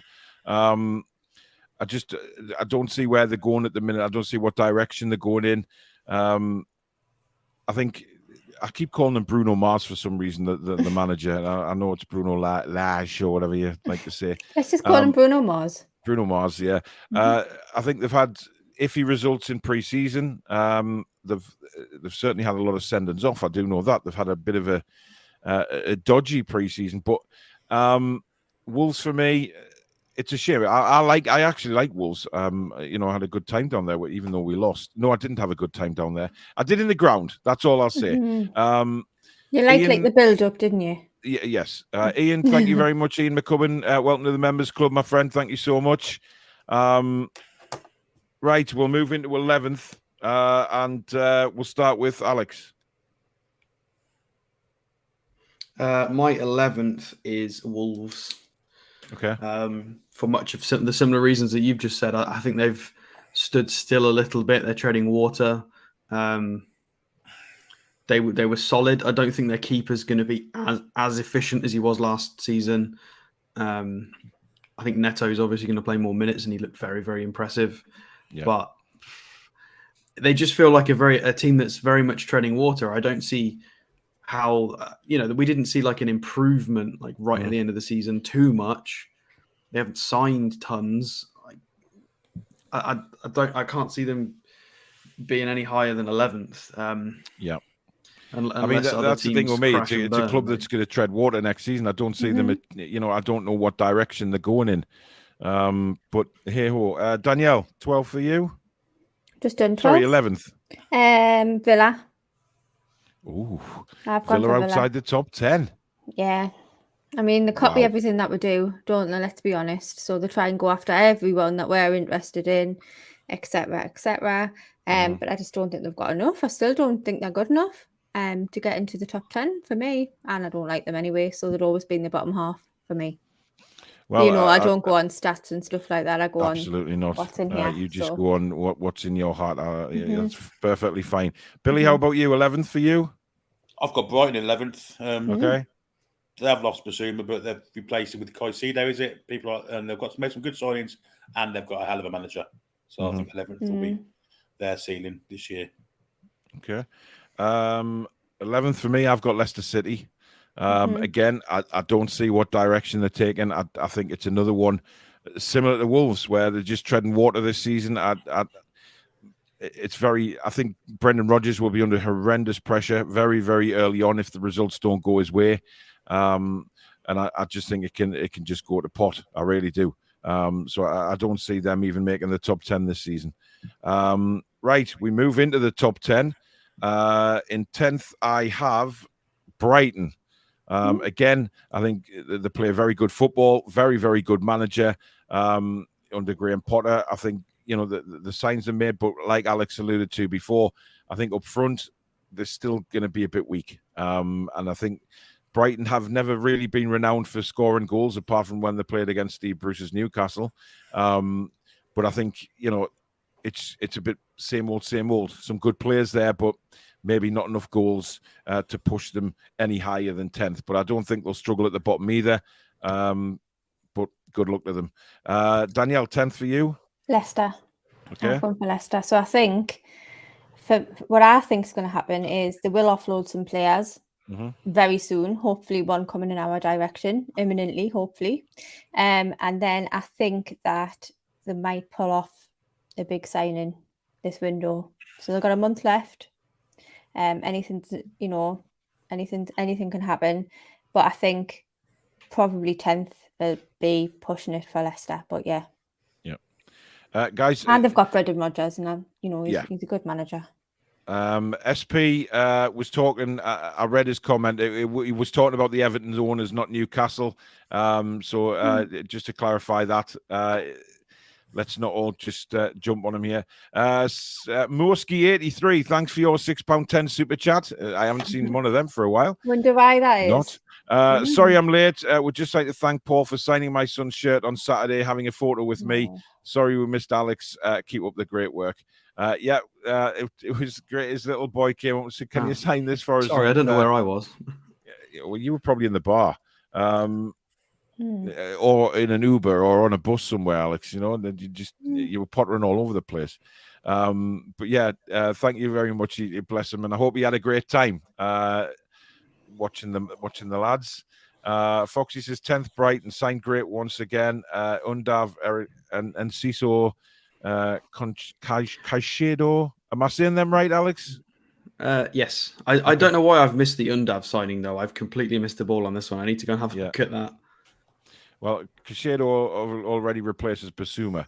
But again, like you said, Alex, these could have been deals in place by Dan Ashworth before he left the club, of course. Agreements to come in. Leeds United Ultra says, Danielle, where did you have Leeds? I don't want to say anymore. Come on, Danielle. Where did you have Leeds? You can go back and watch it. Yeah, go back and watch it. I'm not repeating it. I had them in 14th. I had Leeds in.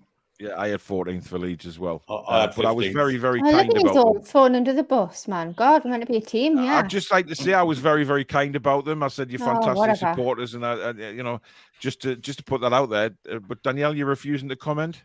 I'm refusing to comment, Julie. I'm going to engage my legal representative at this time. Have you not said Leeds yet, Danielle? Is that what you're saying? Not saying anything. Interesting. Billy, have you said for 10th yet? No. Aston Villa for me in 10th. I think Villa. they've signed pretty well. They've made some good signings. I think Gerrard's okay-ish, but I don't see them challenging for European place or anything like that. But 10th for Villa for me. Interesting. Right, we move to 9th place. Danielle? I don't think I've done my 10th. Oh, sorry, Alex, go on. My 10th's Leicester. Okay. Because I just don't know. I think we've all got Leicester around the same places, haven't we? Yeah, So we'll 10, 11. Like if everybody stays, because obviously they had a massive injury crisis last year, which negatively impacted their league finish. So they're unlikely to have quite as many injuries as they did.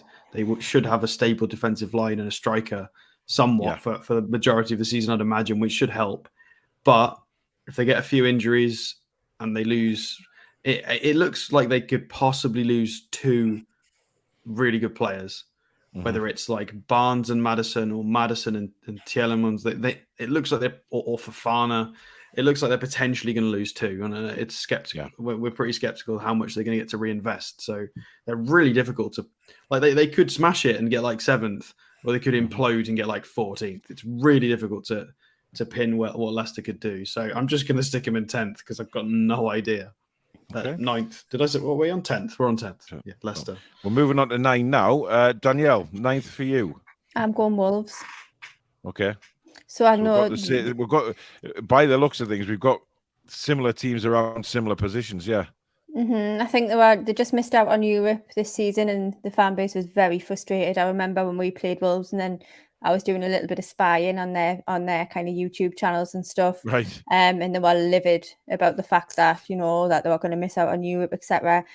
Again, I just don't think they've got what it takes again. And there's obviously a new team in town now with investment and, Yeah. So, yeah, I haven't got anything really negative to say about Wolves. But I just don't think they're going to make Europe. Interesting. Up the A1, thank you for your £7 super chat. £7 for a Toon 7th place. Very kind. Thank you very much. SP's gone Man United 9th. Suddenly Danielle's ears pricked up and thought, yeah, you're all right, you. Ryan says Wolves collapsed second half of the season and it will continue and they will finish 18th. Wow, Ryan, that's a prediction. That's wow. That's yeah. Alex, 9th for you? I've got Villa. Okay. I was undecided whether to put them 8th or 9th, but I've gone with 9th. I think Kamara's a huge upgrade in midfield for them for like just stability. Because I think Douglas Luiz is not quite as good as a lot of people think he is. He's pretty solid, but not for, they're trying to push into European places. So Kamara is a massive upgrade. Diego Carlos is a cracking player. I know we're frustrated he didn't come to us. I know he's aging, but right now, Sevilla had the best defensive record in the league for a long time. He's an incredible defender. He can be a little bit erratic, but they've signed well, and Coutinho's very, very good as well. So they've got reasonable amount of quality. So if they don't finish inside the top 10, it's going to be I'd say a massive failure for Villa because they've committed more than we have in terms of like wages. I think Gerrard's under pressure, big pressure. Yeah, if it gets to sort of January and they're still quite behind the top 10 or not, it's going to get tricky because they've put a lot of. They've put their chips down on the table. They've committed a lot to this, so it needs to work. They have, yeah. I'd be interested to know what their finances are like. Actually, obviously, selling Grealish has probably helped with that, but still. Yeah. So, yeah, 9th for Villa. Okay. Chili Man, thank you very much for your £20 super chat, which is, of course, Michael Marsden. He's spending a fortune on toilet roll at the moment. Oh, bless him. Yeah. James says, Chelsea are going to struggle. Sorry for my daughter, Chelsea fan. Yeah, don't let her see that comment. She'll not be happy with you. I've gone for Aston Villa to finish 9th. Again, I think they've improved, but I don't know. There's something about Villa just they haven't improved enough. Of course, they've got a certain centre-back that we were interested in at one stage. So very interesting to see how he does this season. Mrs. Toon Review is already visualizing a cartoon for you, Michael. So that's take that anyway. SP says I'm off anyway. Good luck this season, Newcastle fans. Thanks, mate. Everton. Do I say do I say good luck back? Yeah, I hope. Good best luck, wishes. Yeah, best wishes. Yeah, best wishes, and thanks for. I thanks hope for they get coming relegated. on the channel, I'm sorry. Good luck, but I do hope you get relegated. Yeah. Stato, is Maddison better than Paqueta? Hate that he dives. Yeah, but you won't hate that he dives if he wins us a penalty. He's playing for Newcastle. But look, just forget Paqueta for now. He's not even linked. He's not linked in any of the media. It's just because he's pals with Bruno. So I mean, to answer the question, Paqueta is a lot better statistically. Yes, he is. But Maddison is proven in the Premier League, whereas Paqueta isn't. So it does seem like Paqueta would be fine in the Premier League, but you've got a lot more concrete data to suggest that Maddison's, his stats aren't quite as good, but he's still putting, 12 goals, 8 assists last season. I'd be more than happy with an extra 20 goal contributions jumping into the team. That's absolutely fine, especially for a young age. Billy, 9th. Yeah, I got Wolves in 9th. Good defence. Jimenez, Neves, got quality players in there. So I think I'll finish 9th. Won't put up any trees. It won't be great to watch. Who do you particularly like in the Wolves' defence, Billy? Obviously, Mr. Cody's a superb player, great leader. I've never heard of him before. He's a good player, is he? Yeah, hell of a player. All right, okay. Wouldn't get an outside mine, but he's good enough for Wolves. Okay. Fair enough. Right, we'll quickly move on to 8th place. I'll go first with this, and I have Newcastle United at 8th. Don't shoot me down if everybody's saying we're going to be higher. At the minute, the way it stands, the squad we have, I think we'll finish 8th, and I'll be delighted with 8th, given the seasons that we've had before. Steady progress. You cannot tell me that finishing 8th next season wouldn't be a bad thing, wouldn't be an achievement, and wouldn't be progression, because it would be. So I'm going for 8th. Danielle, 8th for you? Manchester United. Oh! Yeah, I just don't, you know what? They've got an out, man. The only thing they've got is Ronaldo, and he pulls the strings. Do you know what I mean? He's clearly they might running not that have club. him. Well, he played today. He played for them today. Yeah, the King played today, apparently. So, I mean, that tells you everything that you need to know. I just think that the setup's all wrong there. I just don't like them. So, the 8th for me. And plus, I was going to put us in 8th, and then I thought, I can't. For my own, mental well-being. Yeah, you want us finishing. Yeah. Mm-hmm. Yeah. Just because I don't like them. Billy, have you gone for 8th? Yeah, I've got Man United also. Yes, Billy. I think if Ronaldo was to leave, they'd finish higher. I do honestly. I think there'd be less disharmony in the dressing room, and it'd improve them. But as it stands, I don't think they want to get rid of him, and I think they'll be stuck with him this season. And he might score lots of goals, but for it will be to the detriment of the team. I think Eric Ten Hag got a real problem there. So 8th, Man United. Okay. Alex, 8th for you? I've got West Ham. I don't think they're. I don't think they're quite. I don't understand how you guys have got us finishing higher than 8th as it stands. Because if Wilson gets injured, stands, it's a bit of a gamble, I'm not taking it as it stands. I think we're going to sign a good striker. Yeah, I've gone for us higher purely because it seems very, very clear we are wanting a couple more. There's been bids placed. We're still 32, 33 days left of the window. Yeah, and we're placing bids. It's definitely not. We're definitely not done. So. Yeah, it is a bit optimistic. You are right, but it's nice to be optimistic. Well, listen, if we don't have optimism, what do we have after the last 15 years? Exactly. We've got hope. So I've got West Ham as my 8th because I think they're overrated slightly. I think Souček is a very, very good player, but he struggled. He played a lot of games last year. I think he played over 60 matches. Yeah. I don't think they've got as much depth as they would like. I think Rice gets caught at the back. I think he is developed into a high 8. He's kind of done. It's basically what Bruno's done for us. We signed him as a DM, and we're like, oh, they can do more fun things further up the pitch. And Rice just keeps sleeping defensively. So the whole reason we got a point off them is because Rice kept falling asleep at the back post. I just don't think they're as good as everybody thinks they are. Well, we'll see. I think 8th. I think they'll be way better than most of the clubs in the league, but I can't see them breaking into European places again. Yep. Okay. Danielle, 7th. Newcastle United. Okay.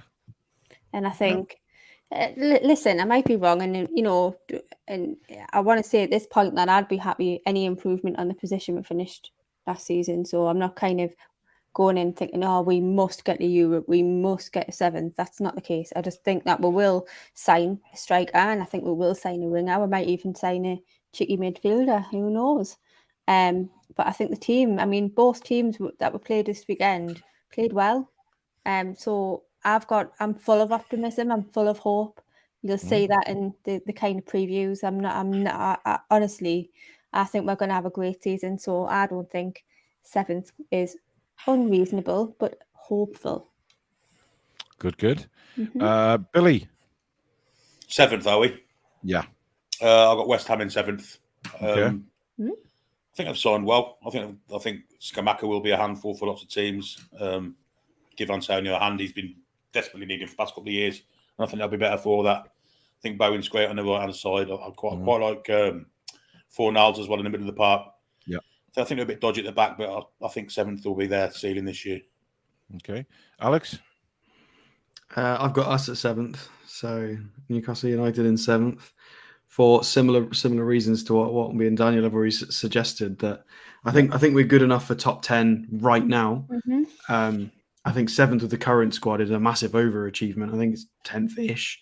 And I think for us to be beating Villas and West Hams, to 7th, we need those couple more signings. We need, and the reason I'm confident enough to put 7th is because of the caliber of the players we seem to be bidding for.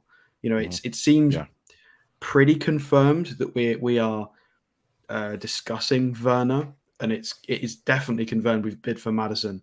So if they're fishing in those kinds of ponds, I feel pretty confident saying 7th. Obviously, if we don't get those kinds of players, then this prediction's very optimistic. But I think we will, because we seem to be pushing for it. So why not? Well, I've gone for West Ham in 7th as well. I think West Ham will just be, that team again that just, top of the middle pack, if you like, beyond the top 6. So yeah, just for those reasons, I'm looking forward to seeing what Scamacca does for them. I think it's a very, very good signing, providing he stays fit. Right, we'll move on to the top 6 now, and in 6th position, Alex. See, I've got Man United, but the same. I honestly think the same, similar to what you guys have said. I think they could flip-flop. I think they could finish anywhere between 8th and 6th. I think that's their nailed-on spot. I'm going to go with 6th because I think they'll sort it out. I'd love it if they finished a bit lower, but I just think with their resources, I would love it. But they've not looked too bad in pre-season. They've been trying out Martial at times, and arguably their transfer window is probably not over either. So we'll see. If they have a shock season, they're not going to finish any lower than 8th realistically. So I've got them for 6th for now, but not the end of the transfer window yet. So Billy? 6th, I've got Tottenham, Newcastle United in 6th. That scared a few people, didn't they? I've got Newcastle in 6th purely because I think the defence is sound. I think we've got goals all over the pitch, and I think we're going to improve up front and attacking play. So when we do that, that's definitely going to happen. And I think top 6, and in fact, if we sign the right players, I think we could be higher than that. But at this precise moment in time, thinking about who we're going to sign, I think 6 will be where we'll finish. Okay, Danielle? I've got West Ham in the top 6. Yeah, okay. I do. I think I think they've done really well. I think they've done business in the summer. I think they'll kick on. Don't mind West Ham at all. Don't mind West Ham. Okay. I've gone for Manchester United. But again, I agree with Alex. I think they could just flip-flop. They're all over the place at the minute. There's nothing really inspiring at all coming from that football club for me. And I think, they are in for a long season, really. And I think those fans who, just think that there should be everything, they deserve everything, because the Manchester United are going to get a very, very difficult season again. So there you go. I'd be shocked if they get Champions League. Absolutely shocked. They'll have no chance. Right, 5th, Danielle. I've gone for Spurs. Really? I think another team's going to have a belter of a season. Okay. This season. So I think Spurs will be in 5th for me. Okay. Alex? I've got Chelsea in 5th. Okay. I don't think they've recruited properly. They've just the whole Lukaku thing was, considering how high caliber Tuchel is as a manager, they didn't use Lukaku correctly at all. He's disappeared. He's gone. They're not sure. Are they offloading Pulisic? They're open to offers. Werner, they're open to offers. They've signed Sterling. They've lost Christensen. They've lost Rudiger. Arguably, Marcus Alonso wants to go as well. I don't think their midfield is going to play as well as it has been doing. It's aging now with Kante, and Jorginho is not a spring chicken anymore. Yeah, I don't think they're quite as. I struggle to see, especially with other teams like Tottenham and Arsenal, how they've strengthened and how strong they look. I don't think Chelsea have done enough yet. Arguably, the transfer window is not shut. If they go and sign a couple more really good players, that might change it. But as they stand right now, I can't see them signing. And they're really struggling with their transfers. Everybody's beating them to their transfers. They're missing out to Barcelona missed out on Koundé and Rafinha. They're not getting their first choices at all. I mean, nor are we. But fifth. I think they're going to have a poor season for them. I think they'll drop out of the Champions League. Okay, Billy. Yeah, I agree. Chelsea in fifth for me. To lose Azpilicueta, Rudiger, Christensen, the back fours, I think it's for them to all gel at once. It's going to be hard for them. I think Sterling's a great signing, but I just see them conceding goals this year. Azpilicueta hasn't left yet, But I think he will, won't he? He's still there. He played in the last game. Did he?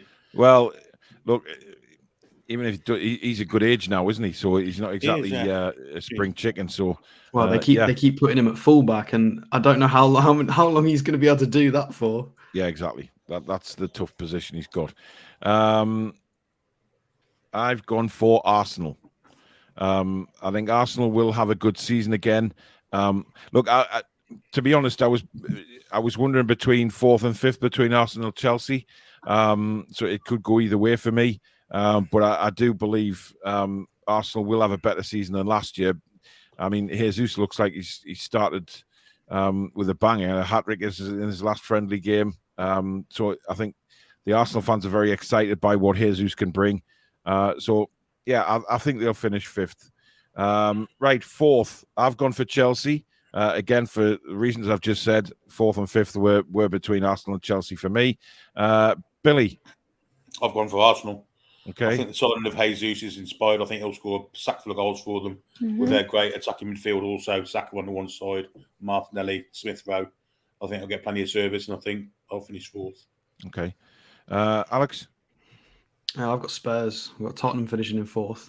They look very, very good, but I just think the teams I've got in first to third have just got more at the moment. Tottenham are one of the most balanced teams in the league, with Basuma now with Basuma, Højbjerg, and Benson Core. To play a double pivot or a three, they've got a really balanced midfield.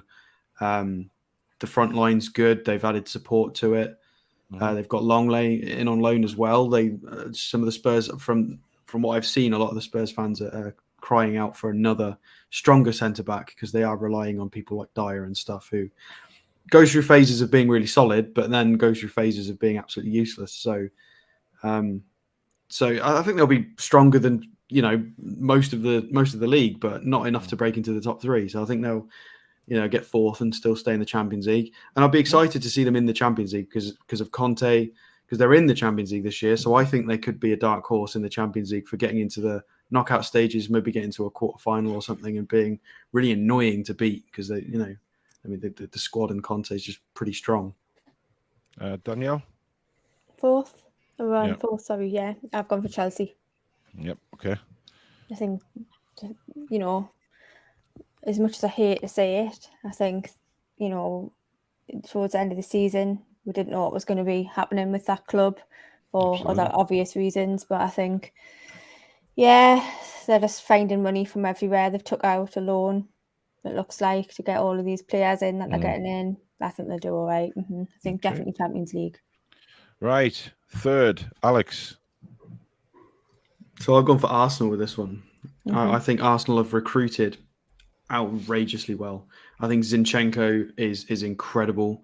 If Tierney's fit, he's going to play left back. So Zinchenko could play in midfield. If they've got a midfielder with Zinchenko and Partey potentially, I think that's very, very good. It looks like Thomas Partey is going to be involved for the season now. So That's a massive weight off their shoulders in terms of the squad. And then Vieira, Zinchenko, and Gabriel Jesus coming in is just filthy. Saka's looking incredible. Jesus has been scoring goals for fun. They've got, I've not even mentioned Odegaard yet either, who's incredible. Mm-hmm. They've just got, Martinelli and Emile Smith-Rowe on top of it, with Nketiah as a backup, possibly, he's playing out of his skin to try and not be a backup. And then obviously with Gabriel, who's just come back from Marseille on loan, who was one of the best. I mean, behind Botman and stuff, he was one of the best statistically in Ligue 1 for everything, for passing, just for everything. He was an absolute monster. So they've got one. About Saliba? No, Gabriel. Gabriel. He was there last year, wasn't he? Gabriel was there last season, wasn't he? Wait, who is that not his name? What's the name of the guy that loaned to Saliba? Why am I saying Gabriel? Sorry, being dumb. Yeah, so on loan to Marseille, and they got him back, and he was an absolute beast. So they've just upgraded at centre back essentially without having to buy him, because he was bought in a previous season. So an extra. When they played us, we were like, oh, they look 4 or 5 short. They look 3, 4, 5 players short of being Champions League. They've corrected that in this summer very decisively and very well. So I think they'll be, but again, I don't think they're going to chase the top 2, but they'll be the best of the rest, I think, in third. So Arsenal. Okay. Well, I've gone for Tottenham. I just think with their signings, I think they'll push the top 2 this season. I genuinely believe that. I'm intrigued to see how well they do against the top clubs and how Conte sets them up. I think Richarlison's a strange signing for me, but I do think the other acquisitions are really good.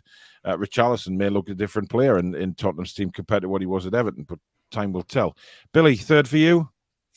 I've gone for Manchester City in third.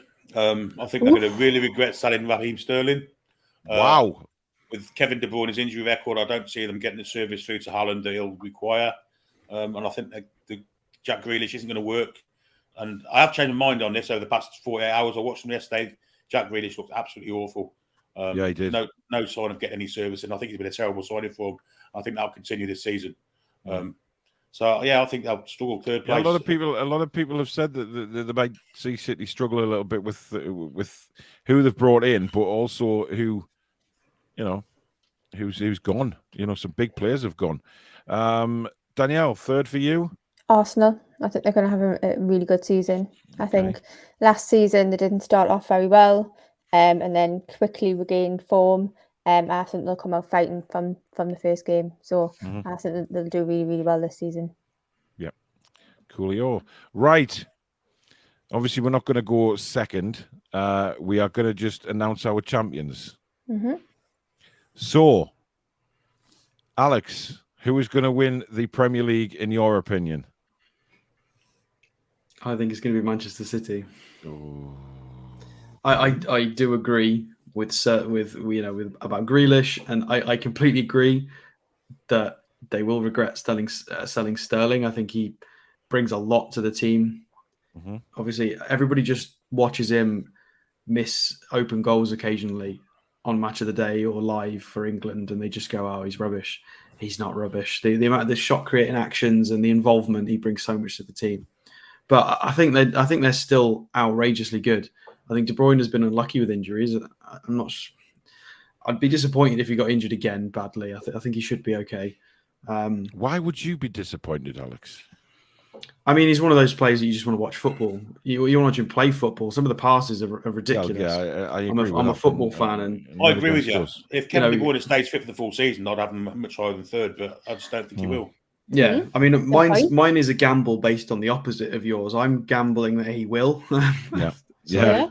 And I think Haaland is an absolute tank. I feel like once he settles a little bit. Bloody sitter yesterday, though. Did you see that? Well, yeah, but it's a 38 game season. I think once he settles in, when he starts to get games against Fulham, Bournemouth, Forest, and then when he starts to get on a little run, he's going to start pumping in goals.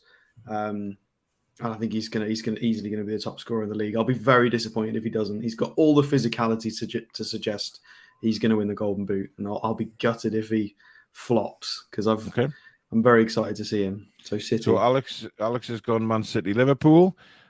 Billy, champions for you? Liverpool for me. Okay. They've Tottenham lost Mane. second, yeah. Spurs second, yeah. Yeah. Okay. Liverpool have replaced Mane really well. Darwin Núñez will score a hatful of goals. To lose Mane, but they've still got Jota and the other fella they signed last year. I can't remember his name. Luis Diaz. But I've still got an awesome front three. And of course the back four is always the same. Great goalkeeper. I think this is their year. I think while Man City can have a bit of a rebuilding thing, I think Liverpool will step in and take the championship. Okay, Danielle. City. You've gone City. I have got City. I think.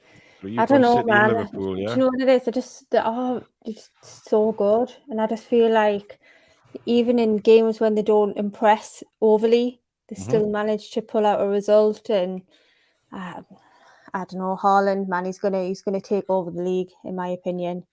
I'm worried about him, to be honest, especially against us. I'm hoping that our defence really does something special. I'm excited to see him against our defence, actually. I'm not. Like Botman v Haaland and stuff, I think will be quite fun to see if our centre-backs can handle it. I don't Just think as long as Cher Lascelles isn't on the pitch, I'll be quite comfortable. Can you imagine? He'll get spun every 5th minute. Destroy him. Another thing about Man City is that they're weaker at fullback at this precise time because they don't have Zinchenko, even though he's not a fullback. They've got Cancelo who can cover both sides and Adrian Kyle Walker. Well, I think they'll get Cucurella, and I think he's handed in a transfer request. So I don't think that weakening the wings is going to matter as much as people think because they've got a Haaland up front. Obviously, if Haaland gets injured for 15, 20 games, then it's got to be Liverpool. But it depends on Haaland staying fit as well. Well, I've gone Liverpool. I do. I think I love the football they play. I think the front three, even though they've lost Mane, I still think they'll be dominant. They looked, they beat City yesterday, and I know it was you can call it the Charity Shield or the whatever they call it now, but I just think they'll have too much, and I think Man City, if they start slowly again this season, they will not catch Liverpool this season. Just not at all. I think Liverpool, they've got young Carvalho in as well from Fulham, who I thought was a fantastic player. I think he's going to do well. I think I think Jurgen Klopp will break him into the team slowly, like a lot of players, certainly young players, that come into the league. But I think I can't see any team apart from Liverpool. I'm just looking at their openers. Oven Chips all day says Paul supporting Liverpool. There's a shock. He loves them. When have I ever claimed? To be fair, I said that last season. I said that when we went through that cluster of playing Liverpool and City back to back. You were being obviously more complimentary towards Liverpool, and you didn't want City to win the title. So I didn't want City to win the title. It doesn't mean I'm a Liverpool. I love Liverpool. I wasn't overly fond of how nice out of the two of them, I'd rather Liverpool win the league. I hate Manchester, both clubs. So there you go. But it doesn't mean I bloody love them. Hey, dear, honestly, some comments make me laugh. They really do. Right. Just quickly, guys, obviously we'll do the cups. So we'll start off with the Carabao Cup. Billy. I've got Manchester City for the Carabao Cup. I think they will get some silverware, but that'll be the sum of it. The teams have like that competition, and they might play kids through the early round, but when it gets to the nitty gritty of the semis and the final, they do pull the big squad out, and I think they'll be Carabao Cup champions, but that'll be the consolation for them. Interesting. I've gone for Newcastle United to win the Carabao Cup. I just think Eddie's already said he's going to treat the cups really seriously, and if there's one cup that I think we could possibly win, it'd be the Carabao. Obviously, depending on the draw, but I don't think they're going to make the mistake of last season and lose in the opening rounds of the cups. I think Eddie believes that we can have a cup run, and I really do think he believes that we could maybe win a cup. And the Carabao Cup for me is one that Newcastle United could win. Danielle? I've gone for Newcastle United. Yes. Yes, I think EXM will bag the winner. I think he'll do his acrobatics. I think Mandy will be waving our black and white bra in the stands. Oh, tremendous. I think it's going to be amazing. But yeah, I'm 100% on board. Tell you what, the Toon Review live from Wembley Way. Yes. Yes. Alex, Carabao for you? I mean, I have got to say it, haven't I? I've got to say us. Yeah, baby. You know, if I think about both cups, Carabao starts first, and he's going to start his strongest team every time. I think he will try and win a cup. Just the nature of the fact that it's before the FA Cup. I think he'll try and play every like the strongest team possible in every single match. He'll prioritise it over the league, and then I think we can beat anybody who's not Liverpool and City. I think we'd have to have a lot of luck to beat Liverpool and City at the moment. Whereas I think anybody else in the football pyramid, I think we're more than capable of beating, especially with these signings that potentially are going to come in. So if we're going to win it, if we're going to win a cup, I think the first one was for us to sneak in, and it'd be nice for us to get a trophy win early out the door, sort of out of the way as well. We don't want to be 3 or 5 years down the line thinking, "Oh, we haven't won a cup yet. We haven't won a cup yet." So Carabao is push and get it. Yep. Right. FA Cup. Danielle. I've gone for Liverpool. Okay. Yeah. I just think they'll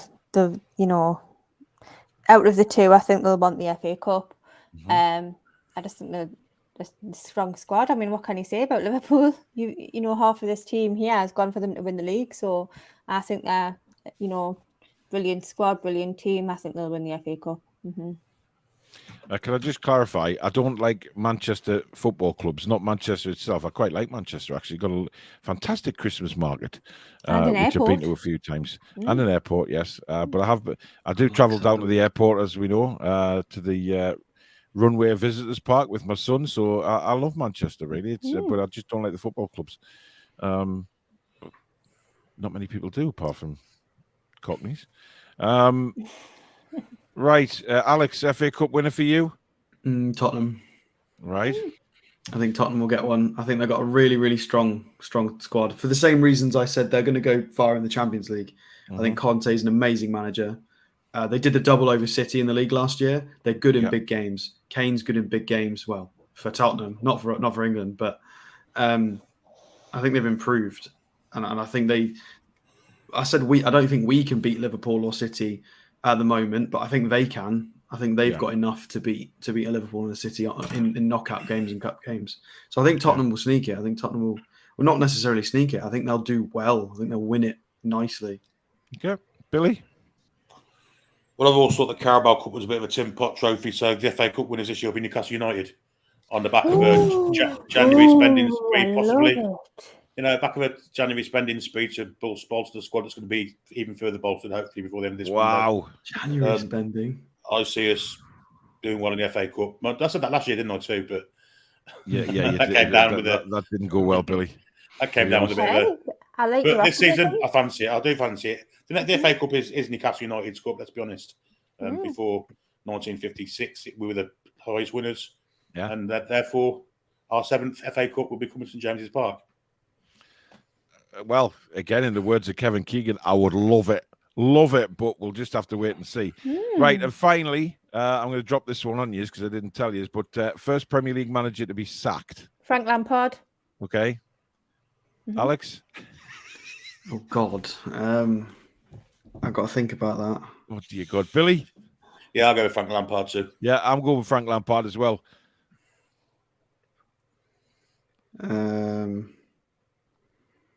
I think possibly Scott Parker. I think if everything starts really slow, I think it'll be a panic pull of the trigger to try and fix it.